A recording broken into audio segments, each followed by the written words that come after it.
There's a man in the mirror, walking the fine line between the king and the pharaoh.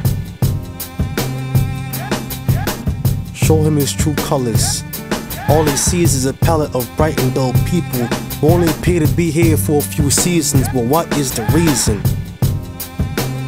How can an imperfect man paint the perfect picture when his brain is a canvas whitewashed, when figments of his imagination are like pigments of segregation scattered in separation?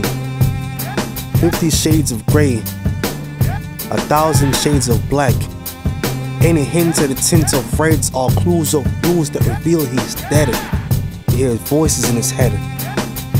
His world is covered in colors. Everybody loves that green. We all fade to black when the curtains fall behind the scenes.